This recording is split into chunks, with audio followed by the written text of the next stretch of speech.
क्या जेएनयू राष्ट्र विरोधी ताकतों का अड्डा बनता जा रहा है?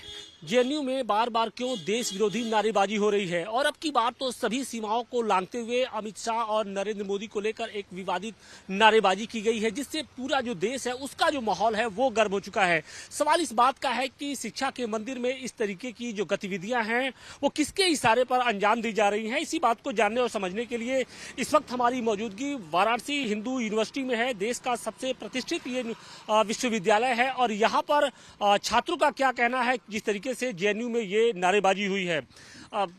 लगातार जेएनयू विवादों में घिरा रह रहा है, कभी देश विरोधी नारेबाजी, कभी तमाम तरह के जो अवांछनीय तत्व हैं उनका वहां पे उनकी मौजूदगी, और अब अमित शाह और नरेंद्र मोदी को लेकर ये कहा जा रहा है कि अमित शाह और नरेंद्र मोदी की कब्र जेएनयू में खुदेगी।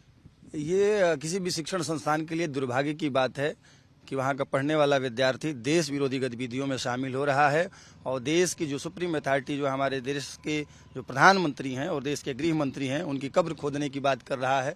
हम लोग इसकी घोर निंदा करते हैं और ये कहना चाहते हैं आपके न्यूज चैनल के माध्यम से कि ऐसे लोग जो देश विरोधी ताकतों के साथ अपनी संलिप्तता बढ़ा रहे हैं, ऐसे लोग अपने बाप दादाओं की कब्र खुदवाते तो वहाँ से कुछ पा जाते। ये देश के प्रधानमंत्री, देश के गृह मंत्री या हमारे राष्ट्र के जो भी इस तरीके की चीज़ें हैं जो उनके खिलाफ में इस तरीके की साजिशों में जो अपनी संलिप्तता और उनका समर्थन कर रहे हैं, उनकी कड़ी से कड़ी मैं निंदा करता हूं।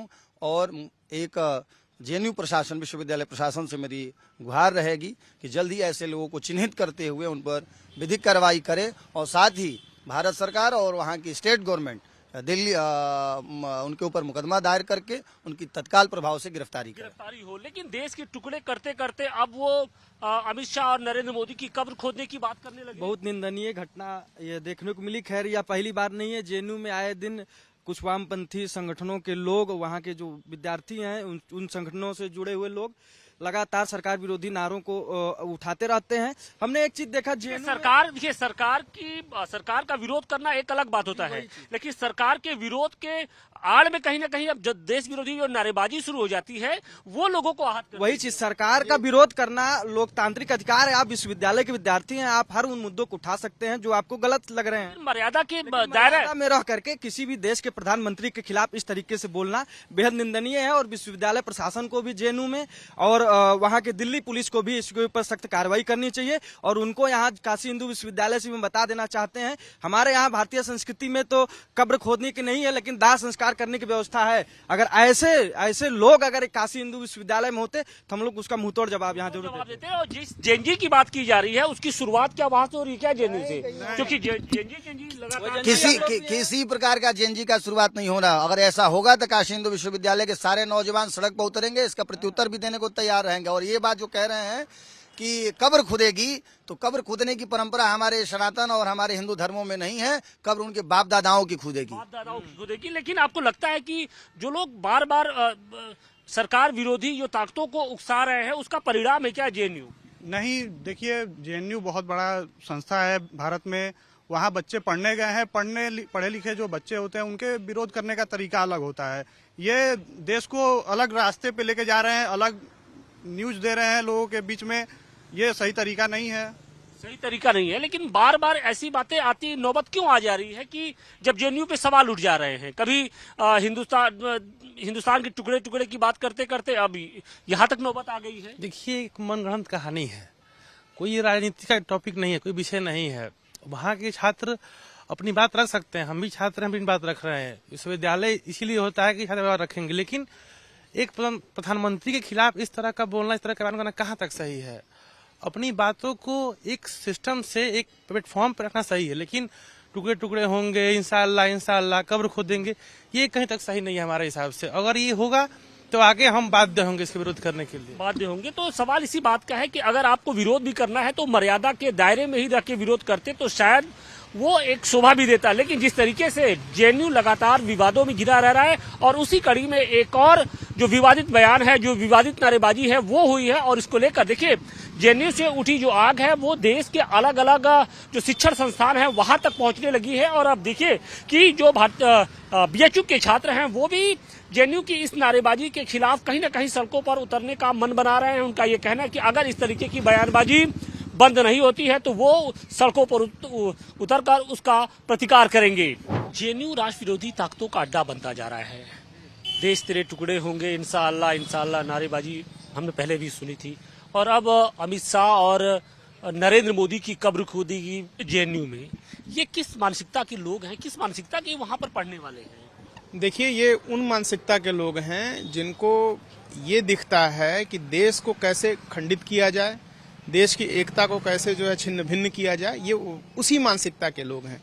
ये लोग पहले नारा दिया करते थे पशुपति से जो है तिरुपति तक का, अब जंगलों में सिमट रहे हैं। अब जो थोड़ा बहुत बचे हैं, जो माननीय गृह मंत्री जी कह रहे थे कि हम मार्च तक वामपंथ खत्म कर देंगे, वामपंथी आतंकवाद खत्म कर देंगे, उसके कुछ दो चार बीज जो हैं वो विश्वविद्यालयों में भी फैले हुए हैं देश भर में। तो वो भी हमको लग रहा है उसको मार्च के बाद जो है विश्वविद्यालयों में जो ऐसे बीज पनप रहे हैं उनको खत्म करने की जरूरत है। और मोदी और अमित शाह से भाई आप क्या कब्र खोद लेंगे उनकी? वो तो हिंदू हैं, कब्र तो जिनकी खुदनी है उनकी तो खुद ही रही है। ये लोग पूरे वैश्विक स्तर पे माहौल बनाएगा सरजील इमाम को लेके, उमर खालिद को लेके कि ये विक्टिम है। पूरे आतंकवादी तत्व जो देश को, जिन्होंने खड़े होके बोला कि असम को हम लोग 5 लाख लोग मिल जाएंगे तो काट देंगे, ऐसे लोगों के बचाव के लिए इस देश के विश्वविद्यालय की एक जमात खड़ी हो रही है। कितना दुर्भाग्यपूर्ण है। अगर यही काम अगर चीन में हुआ होता तो आज उसी विश्वविद्यालय को बारूद लगा के उड़ा दिया जाता। किसी मुस्लिम कंट्री में अगर यही मांग उठी होती, अगर मुस्लिम कंट्री को तोड़ने की कोई बात कर रहा होता उस कंट्री में, तो सरेआम चौराहे पे खड़ा होकर और गोलियों से भून दिया जाता।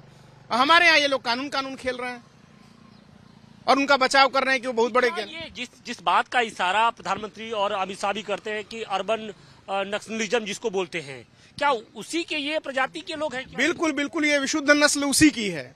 ये दिन भर जो है विश्वविद्यालयों में रहते हैं, झोला लेके किताब रखते हैं और शाम को जो है बंदूक लेके चले जाते हैं नक्सलबाड़ी में। अब स्थिति ये हुई है कि नक्सलिज्म खत्म हो गया है। बस्तर जो छत्तीसगढ़ हो, झारखंड हो, हर जगह से साफ हो रहे हैं। तो अब उनको जो है कहाँ जगह मिली है, तो यही 2-4 विश्वविद्यालय बचे हुए हैं जहां उनकी अंतिम शरण स्थली बनी है।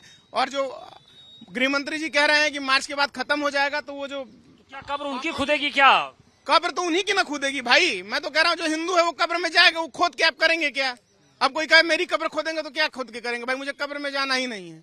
कब्र में जो लोग जिनके लिए खोद रहे हैं वो लोग खुद ही गिरेंगे, निश्चिंत रहे। और जो सरजील इमाम और उमर खालिद जैसे लोग हैं, जो उनके जो अपने पोषक हैं और जो प्रिय तत्व हैं, वो सब उस कब्र में जाएंगे, इतना निश्चित है।